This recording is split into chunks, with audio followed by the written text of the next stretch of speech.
comando da capital.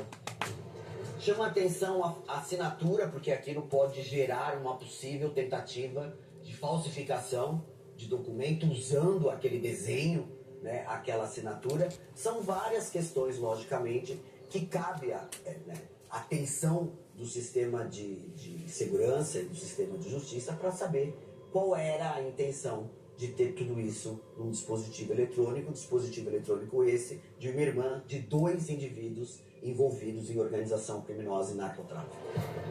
Essa é a grande dúvida da Polícia Federal. O caso é investigado e no centro dele está Adriana Felício e os seus irmãos, Rodrigo e Levi Felício, integrantes da chamada Sintonia do Progresso do PCC. Só que em meio à investigação sobre as assinaturas, a polícia deflagrou a Operação Narcovela. E quem mais uma vez estava sob os holofotes da justiça? Os irmãos Levi e Rodrigo Felício. Ambos são apontados como possíveis responsáveis por coordenar um grande esquema de envio de cocaína para a Europa e a África, por meio de barcos e veleiros. Nesse caso, por exemplo, eles levam a droga, né? Não levam em container, tenta levar em embarcações menores, para que na hora de entregar a droga, ela já tenha passado no território brasileiro e seja mais fácil, em pequenas quantidades, levar a droga ao seu destinatário e receber o valor. Então, essa guerra assimétrica que a gente chama, né, o crime organizado é muito atento. Então a polícia levanta estrutura, começa a melhorar a inteligência, descobre, né, qual é a forma que aquela organização criminosa está transportando e levando a droga para fora do país. A organização criminosa vai e muda a modalidade, principalmente de transporte. Nesse vídeo, o velejador Flávio Fontes Pereira mostra o barco lotado de malas e mochilas, todas carregadas com cocaína. Ao todo, eram mais de 3 toneladas da droga. Já estamos aqui, no local combinado, esperando os amigos para fazerem a coleta. O vídeo com a carga servia como prova de que a droga estava sendo levada ao destino combinado. E na volta, ele fazia outro vídeo mostrando que o barco estava vazio e que tinha dado tudo certo com a entrega da encomenda. Uma forma de provar o que estava fazendo para o seu chefe. Vazio? A Polícia Federal diz que Rodrigo e Levi Felício podem ter relação com o chamado Núcleo de Limeira, cidade no interior de São Paulo, onde eles despontaram no crime. O grande líder da organização era Rodrigo Felício, o Tico. Ele foi o principal alvo de uma mega operação da Polícia Federal que aconteceu há 12 anos e contou com o apoio da Agência Americana de Combate ao Narcotráfico. Um informe dos americanos apontava que Rodrigo era o principal comprador de drogas de uma organização criminosa sediada na fronteira do Brasil com Bolívia e Paraguai, e que também era um integrante do PCC. Após a prisão de comparsas, Levi deixou o Brasil e foi morar no Paraguai, onde ficou até ser preso em um apartamento de luxo em Assunção em 2019. Para a Polícia Federal, a prisão não impediu os irmãos Felício de seguirem no crime. Por trás das grades, eles contavam com os serviços do advogado Leandro Cordasso, também natural de Limeira, e casado com a filha de Adriana Felício. Leandro Cordasso é acusado de manter contato e coordenar os envios de cocaína em veleiros. A Polícia Federal apura se Cordasso executava nas ruas os planos que os irmãos Levi e Rodrigo enviavam de dentro da cadeia.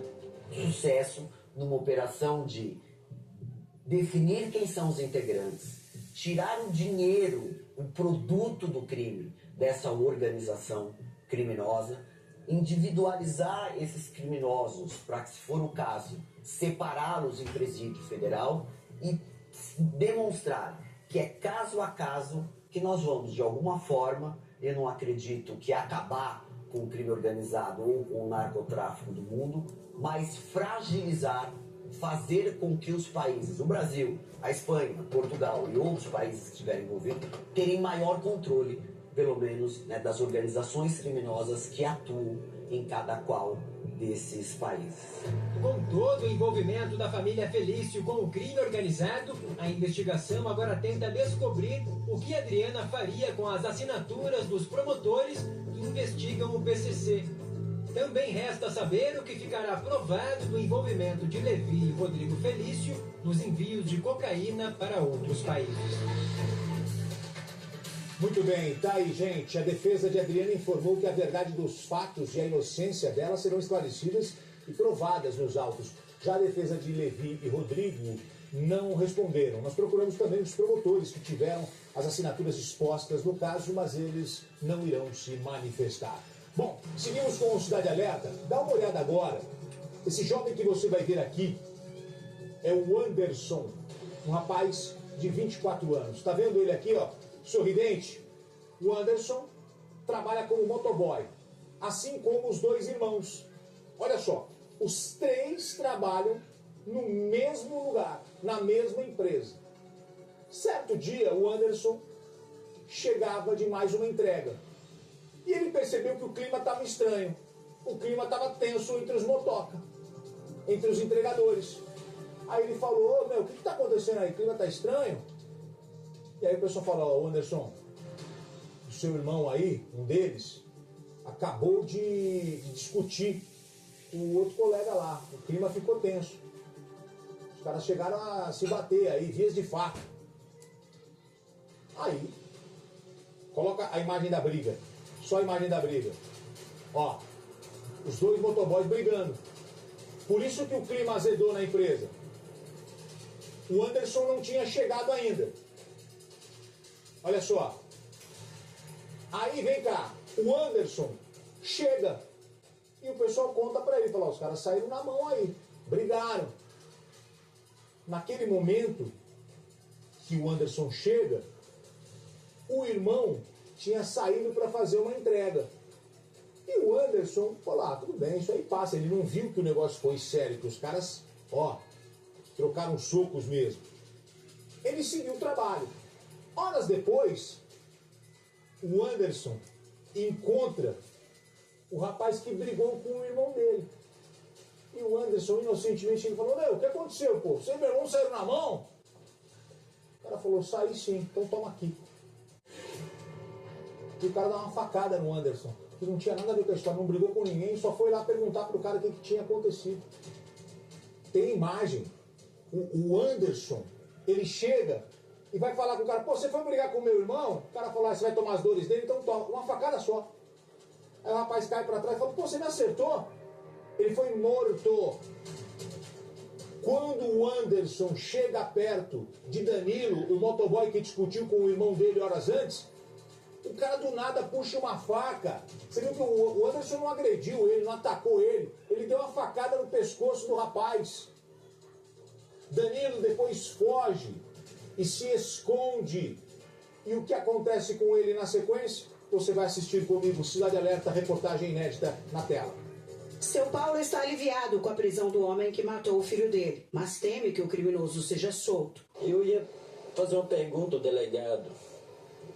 Da maneira que foi feito esse assassinato, se fosse com o filho dele, eu tenho certeza que ele ia pensar 1000 vezes de tirar esse rapaz da prisão.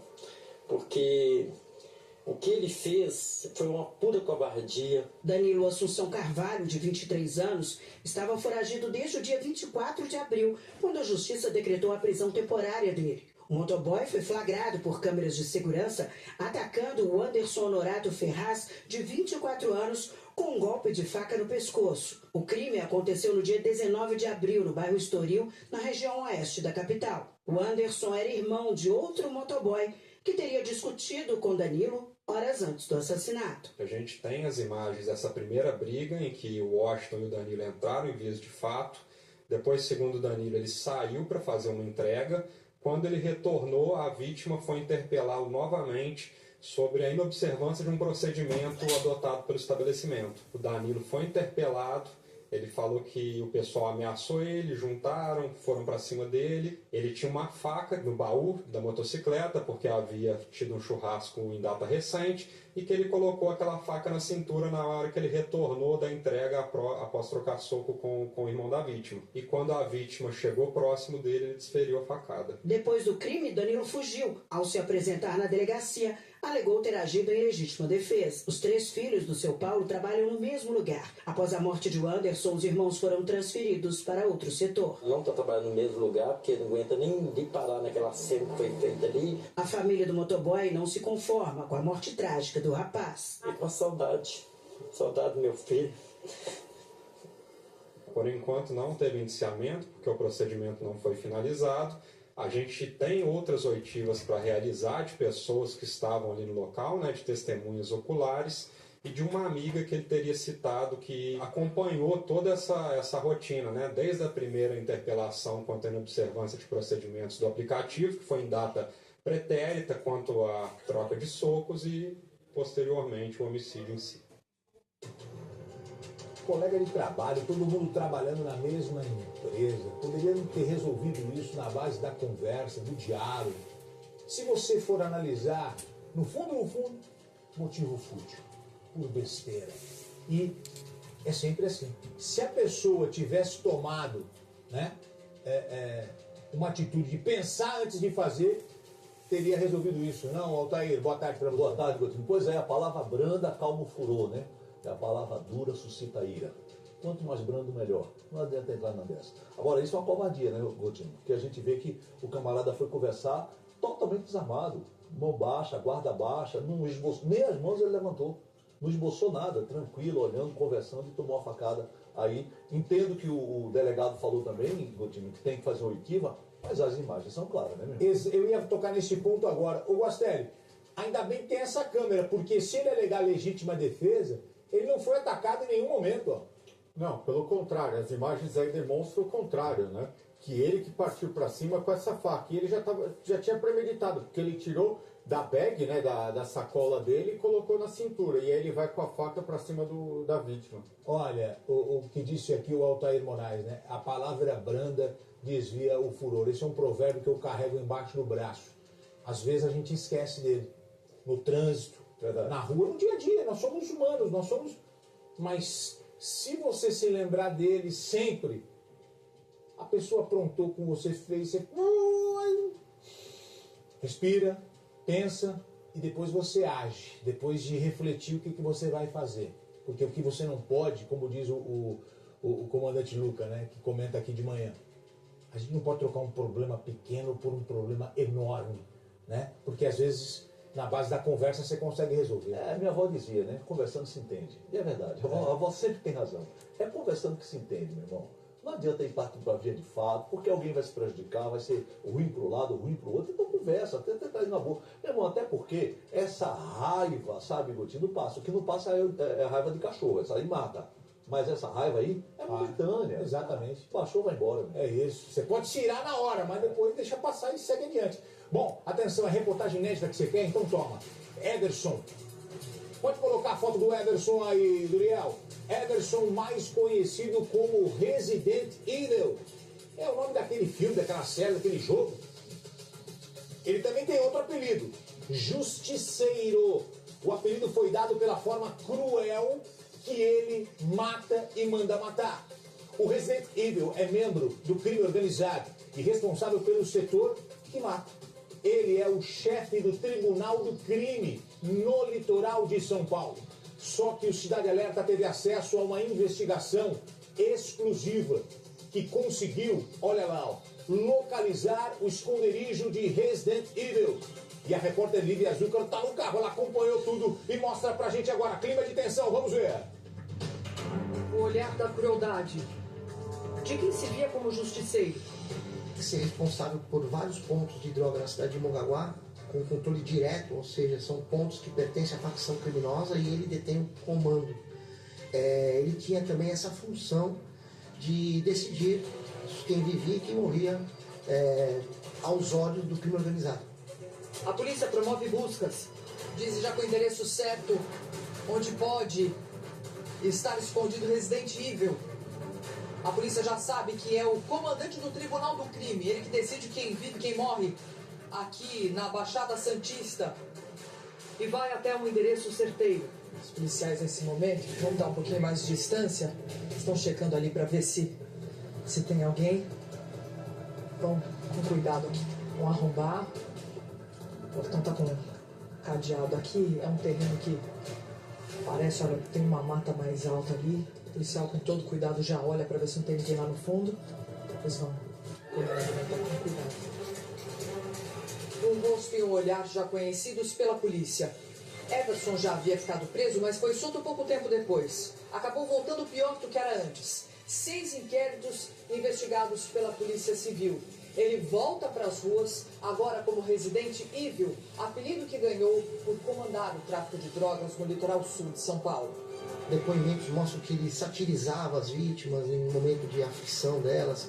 Era um verdadeiro homem sádico. Então a gente define tanto a própria alcunha dele, né, Resident Evil, destacava-se no comportamento agressivo, né, sádico. Ele empregava o sadismo no castigo do crime organizado. O vulgo Resident Evil foi dado por uma comparação a um jogo de videogame que virou uma sequência de filmes com extrema violência e morte.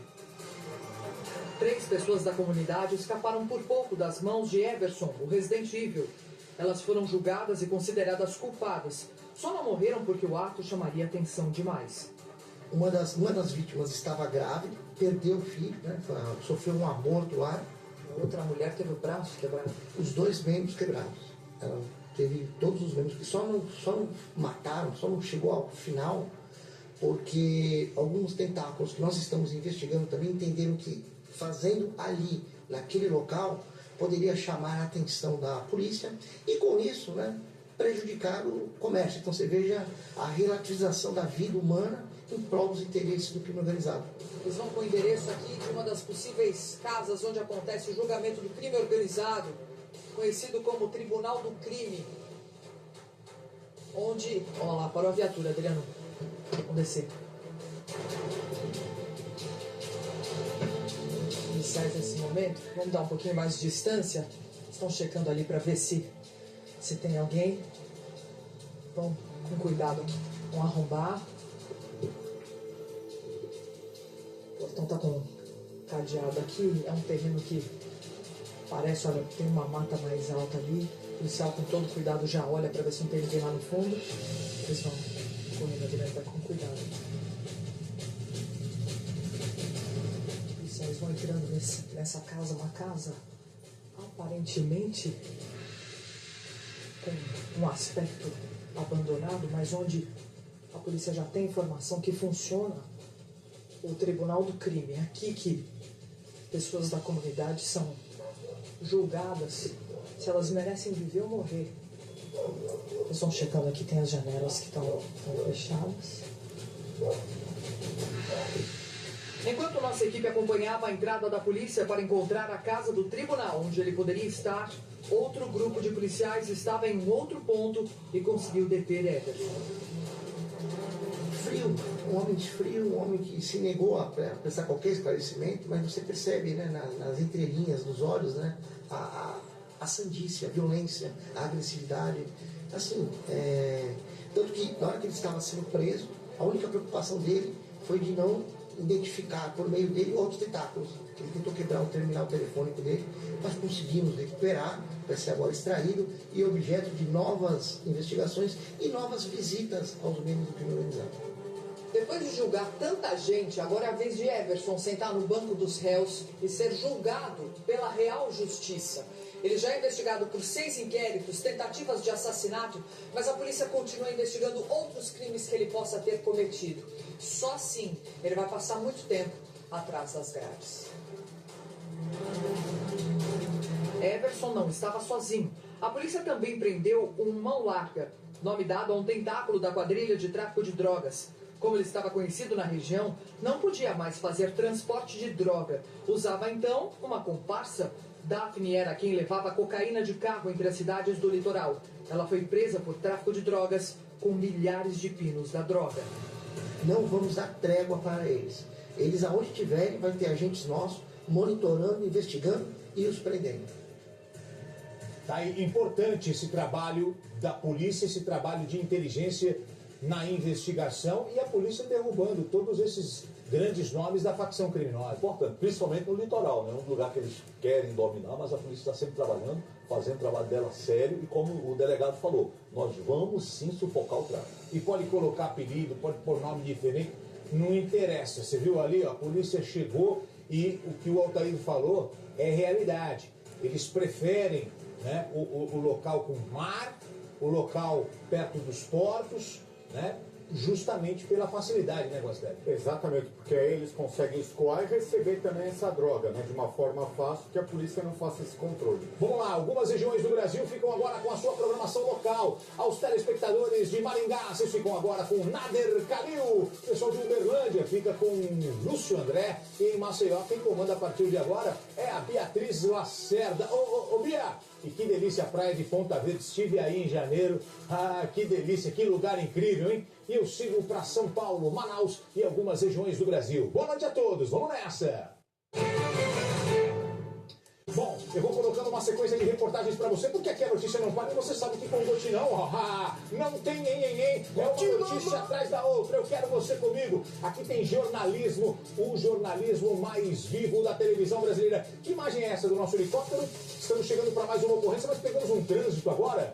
Olha só, aí é a radial, não é? Ligação leste-oeste, né? O comecinho da radial ali no centro, ó. Isso, ali para a esquerda fica a Avenida do Estado, Rua da Moca. Vem que tem notícia, vem que tem informação. Olha o pôr do sol na Marginal, ó. Olha o pôr do sol na Marginal. Tchau, sol, amanhã ele volta. É, minha gente, que imagem linda, hein? Ó, o pessoal tá brincando comigo. Aqui é pediu, levou, ó. Olha que imagem. Olha aí, ó. Que imagem bacana, você em casa com a gente, notícia e informação. Bom, vou colocar uma sequência de reportagens para você. Seguinte, essa história é muito interessante, já vou preparar aqui o Altair Moraes para comentar, o nosso querido Guastelli, porque a história, nós vamos colocar esse nome, Seu João, e vamos colocar este nome, Dona Maria. Vamos chamá-los assim para você entender a história. O Seu João tinha umas cabecinhas de gado, tinha os gadinhos. Estava prosperando, estava crescendo, estava avançando, gostava do assunto. E ele fez um grande negócio e colocou os gadinhos dele numa fazenda. E aí o pessoal faz uma parceria, engorda aqui, na hora de vender a gente racha o lucro. É muito comum isso para quem é do agro.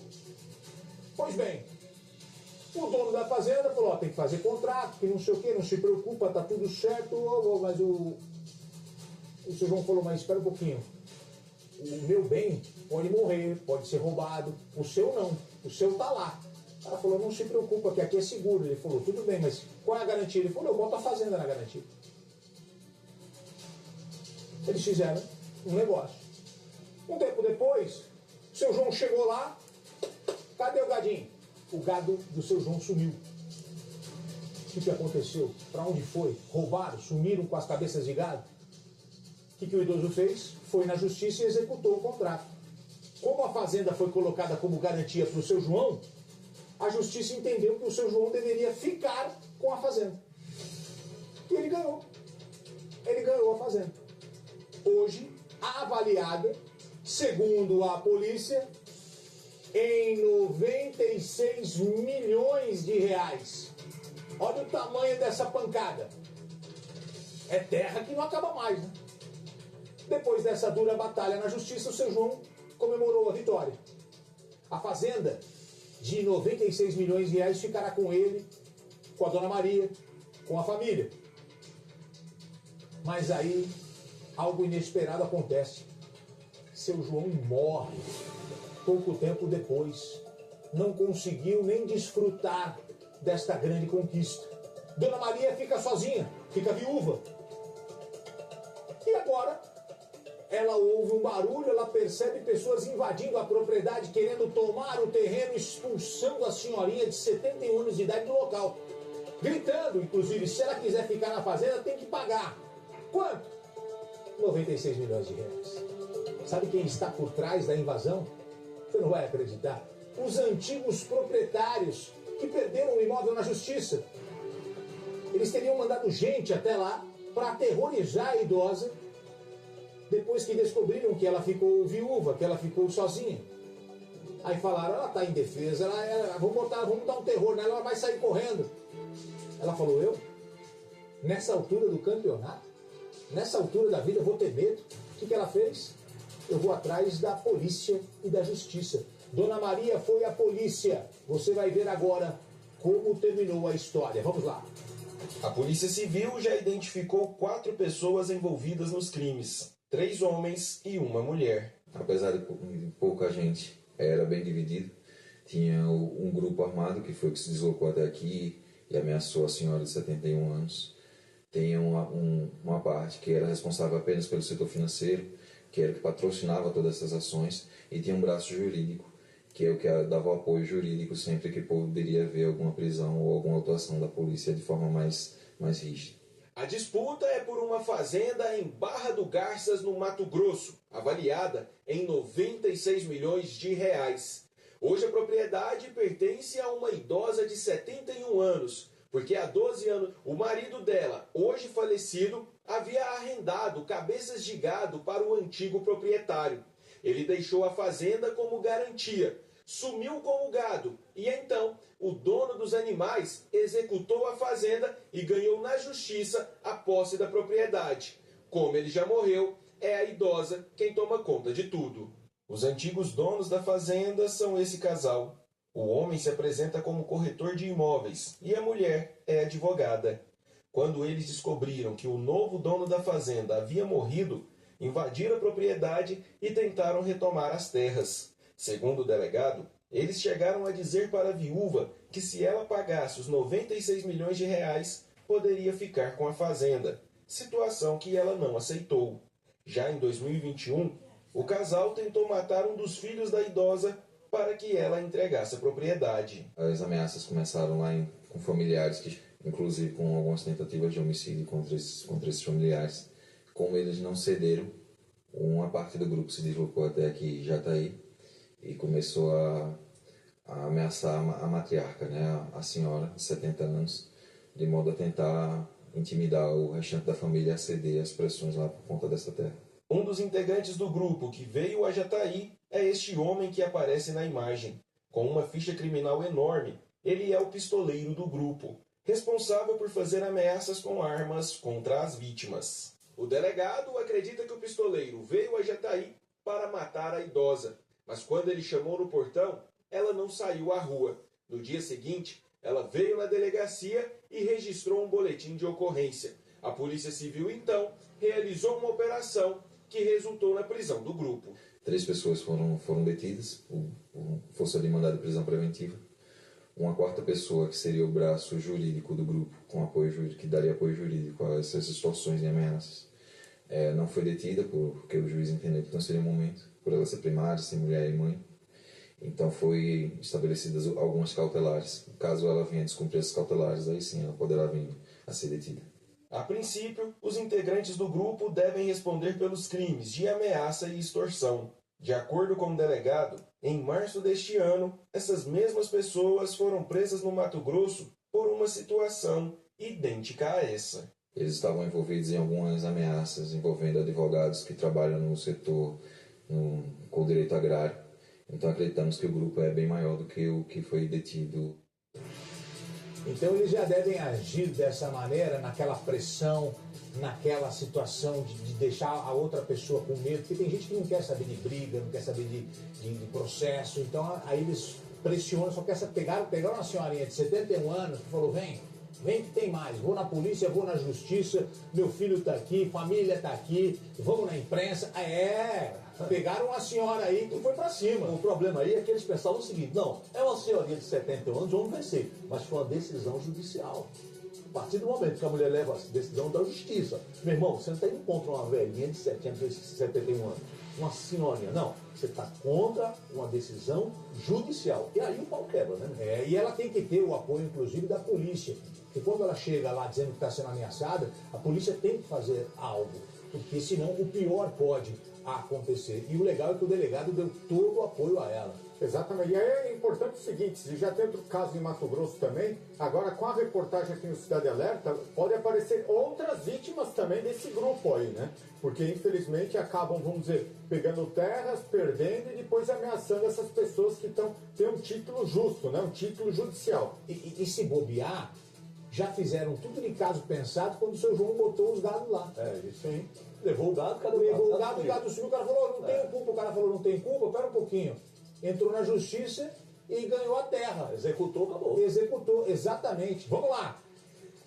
Gente, atenção para essa história. Dono de uma loja, loja de redes de deitar, o empresário, o comerciante, foi encontrado morto misteriosamente dentro do próprio estabelecimento comercial. Olha as imagens aí, o Robson, ele tinha acabado de chegar para trabalhar. O comerciante foi encontrado com marcas de violência na cabeça e no pescoço. A polícia já tem um suspeito. As imagens chegaram agora. Um rapaz aparece na porta da loja de Robson 20 minutos antes dele chegar. Quando o Robson para o carro, a caminhonete, esse homem misterioso vai embora. Mas instantes depois ele volta, encontra Robson e os dois chegam a conversar ali na calçada mesmo e entram para o interior da loja. Olha a imagem. Esse é o último registro de Robson com vida. Meia hora depois, o homem misterioso sai com outra camiseta e vai embora. Os dois celulares de Robson ainda não foram encontrados. Tem reportagem? Tá pronta já a reportagem, Zamataro? Tá pronta? Vamos assistir então. Cidade Alerta, um caso misterioso que chega. A polícia acredita que seja este o responsável pelo assassinato do comerciante. Ele aparece pela primeira vez na cena do crime às 1h07 da tarde e depois vai embora. 20 minutos depois, o dono da loja estaciona a caminhonete e desce do carro. É o horário que ele abre o estabelecimento comercial. À 1h51, o suspeito volta e senta ao lado da entrada da loja. Ele fica ali durante 7 minutos, até se encontrar com a vítima a 1h58. O comerciante vai até o carro e é perseguido pelo suspeito. Os dois conversam e depois entram juntos na loja a 1h59. Meia hora depois, às 2h30, o suspeito deixa o local com a mesma sacola na mão. Mas repare que ele está com uma roupa azul agora. O pé dele também parece estar sujo de sangue. É só por volta das 3 da tarde que as pessoas começam a perceber o que aconteceu no local. O crime aconteceu dentro da loja que vende redes de balanço e outros utensílios domésticos. Robson de Assis era casado e tinha 53 anos. A polícia já sabe que a vítima levou uma pancada na cabeça antes de morrer. Robson de Assis estava desmaiado, caído no chão, quando teve o pescoço cortado por uma serra pelo criminoso. Ele fugiu sem levar nenhum pertence ou dinheiro do caixa aqui da loja. Só os 2 celulares da vítima. Investigadores da Delegacia de Homicídios da capital estiveram no local do crime e conversaram com um familiar de Robson. Os agentes investigam a autoria e a motivação do crime. O comerciante também era dono desses outros 2 estabelecimentos ao lado que eram alugados. A região é dominada por milicianos que cobram taxas semanais aos comerciantes. Olha, nós vamos acompanhar a investigação, vamos ter desdobramentos dentro de instantes, mas eu vou pedir para o Duriel repetir a imagem. Eu temo, sabe o quê? Que tempo é esse que a gente vive, né? Me parece que é uma pessoa ali numa situação de rua, que de repente estava ali e pediu ajuda, e talvez o comerciante tenha resolvido ajudar. Ó, ele está sentado na porta do comércio. E quando o Robson chega, talvez o cara fale assim, poxa, eu tô com fome, queria uma ajuda. O cara fala, ó, eu tenho umas coisas aqui, de repente você não quer me ajudar a fazer alguma coisa, tirar um móvel de lugar, botar em outro. Ó, você não quer, né? E aí, de repente, ó, olha lá, ó o comerciante, ó. De repente, deu uma oportunidade, ou quis ajudar, e acabou sendo morto. Olha lá, ó. Porque ele é o principal suspeito, minha gente. Bobo não tem aqui. Ele entrou, Meia hora depois ele saiu com outra roupa e ele abaixa a cabeça, inclusive. Ele sabia o que estava fazendo ali, hein, Altair? Sem dúvida nenhuma. E o mais forte que a gente vê na imagem, Gotino, é quando eles dois conversam, você vê, é como você falou, é uma conversa ali tranquila. O comerciante, ele dá as costas para o camarada, ele não se sentia ameaçado de forma nenhuma. Quem está ameaçado não vai dar as costas, meu irmão. Vai ficar cismado olhando para um lado, para o outro. Ele está lá tranquilo, ele entra na frente, provavelmente esse cara que matou, se é isso mesmo, ele veio atrás. E o comerciante de costas, tranquilo, na boa, vai lá entrando, de repente para dar alguma coisa para ele, fazer algo. Ou seja, hoje em dia, é triste a gente falar isso, mas até para fazer uma caridade, até para fazer um bem, a gente tem que ter cuidado. Então, mas aí, gente, o Duriel, que é meu diretor de TV, ele não aparece aqui, mas ele está comandando uma nave lá cheio de botão.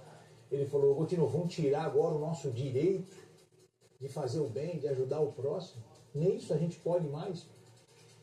Talvez não. E aí vem uma palavra na minha cabeça que já estava escrito lá, né? Maldito é o homem que confia no homem. Só para a gente refletir. A gente tem que ficar com o pé atrás. Aonde está o ser humano, você tem que estar com o pé atrás sempre. Ô, Gotino, vamos